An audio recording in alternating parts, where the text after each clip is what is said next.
There are as many as 100,000 active missing person cases in the US at any given time. According to the National Crime Information Centre, in 2010, 355,243 women were reported missing and 337,660 men were reported missing. There are many reasons why people disappear. The first horrific reason is that they are murdered. For other people, it may be that they've got themselves into trouble for whatever reason, and rather than face their problems, chose to disappear instead. Others are just tired of their current life and just want to reinvent themselves in another part of the country, possibly leaving behind grieving family and friends who quite often believe they have met foul play. The following are 5 people who went missing, where police, family and friends believed they had died.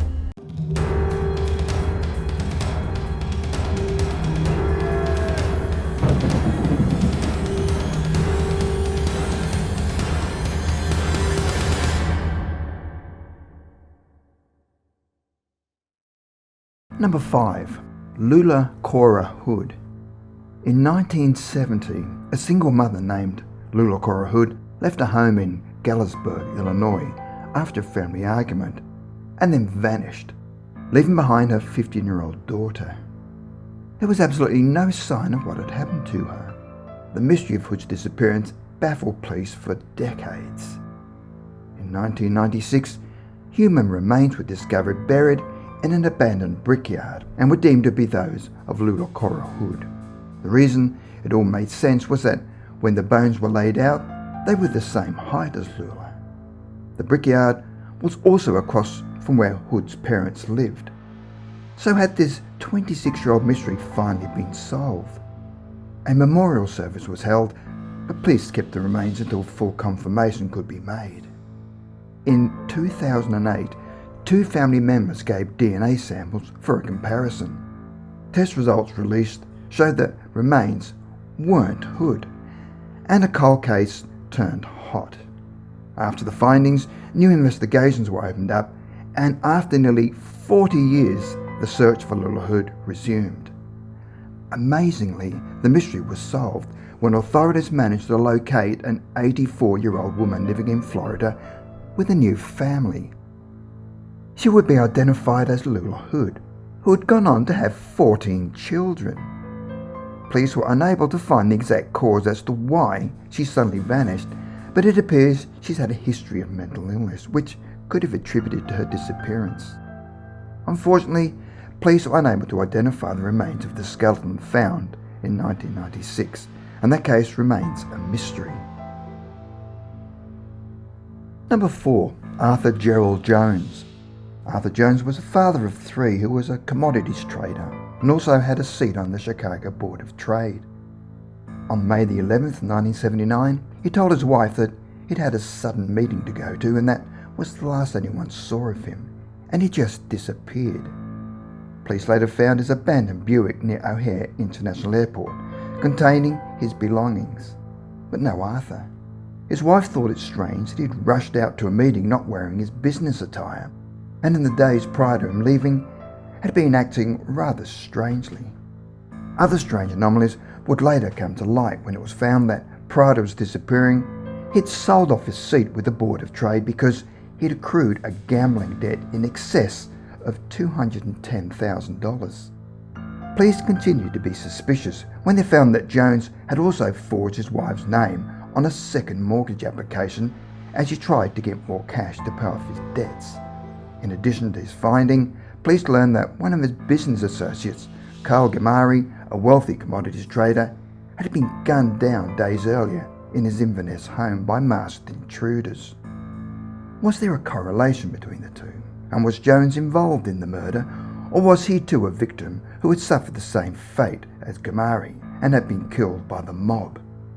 Unfortunately, all investigations led to a dead end, and Arthur Jones was declared legally dead in 1986, and his date of death was recorded as being May the 11th, 1979, the day he vanished. Then in 2011, Arthur reappeared under the pseudonym of Joseph Richard Sandelli.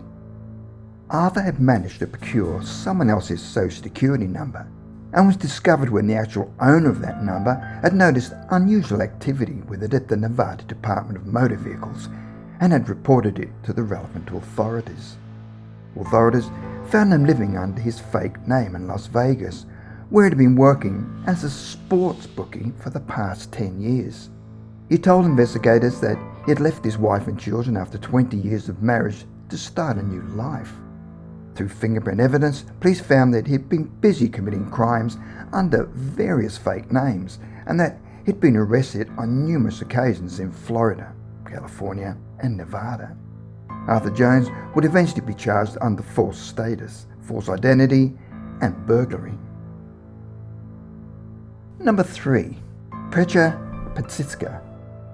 On July the 26th, 1984, 24-year-old computer science student Petra Patiska from Braunschweig in Germany left her apartment to go shopping and then attend a dental appointment. After her appointment, she was to take a bus to her brother's birthday party.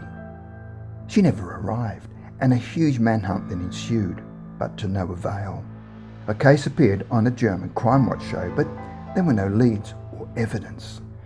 Petra had disappeared into thin air. With no evidence, authorities assumed that she'd been murdered and her body secretly disposed of. However, the police did not give up and focused their efforts on a man who was suspected of raping and murdering another woman in the same area. Under questioning, the man would admit to a murder, but would then later withdraw his statement. Because there was no solid evidence to go on, the man was released and the case ran cold. In 1989, Petra Patiska was officially declared dead. In 2011, police received a call from a woman calling herself Mrs. Schneider, reporting a burglary at a home in Dusseldorf, around 200 miles away from Braunschweig. When the police arrived to question the woman, she casually declared to them that she was Petra Patiska. Police were initially skeptical, but after further investigations, found her to be telling the truth. Petra claimed that for the past 27 years, she'd been living all over Western Germany using fake identities, but gave no reason as to why she decided to disappear and now reappear. In another strange twist, she said that she had no desire to contact her grieving family.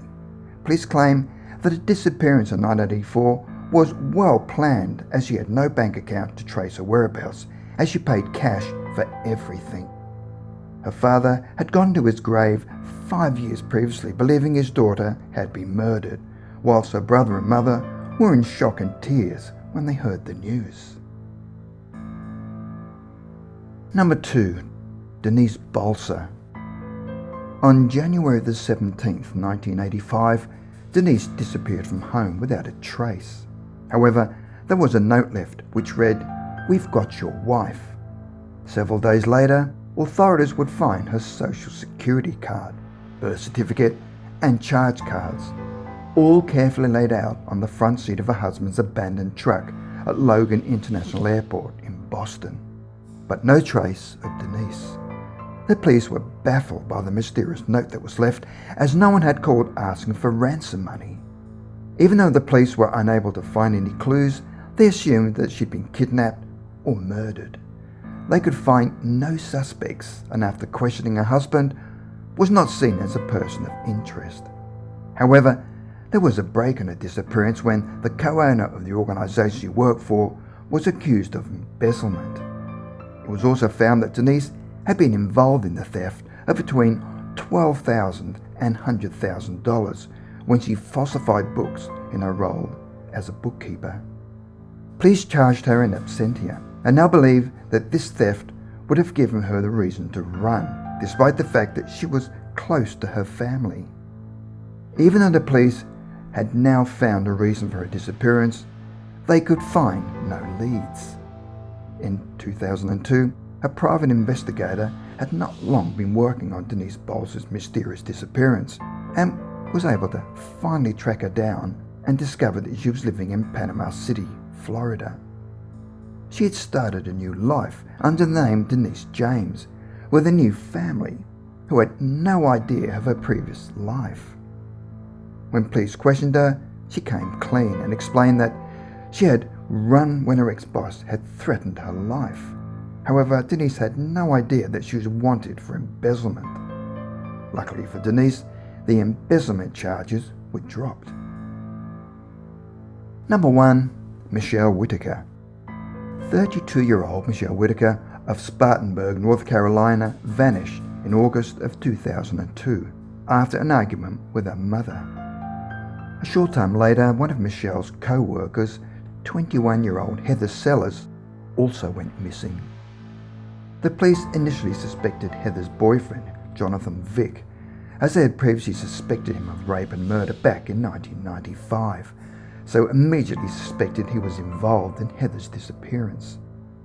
To add further suspicion, it was found that Vick had also known Michelle, so was now a suspect in both of the disappearances and possible murders.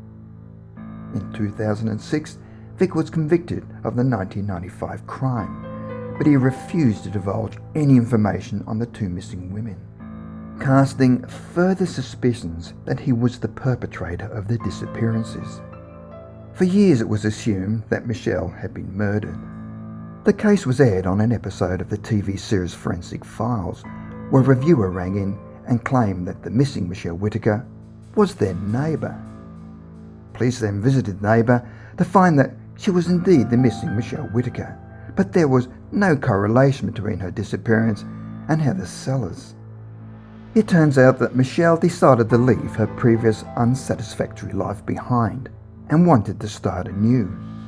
As for Heather Sellers, was she murdered, or did she also disappear to start a new life?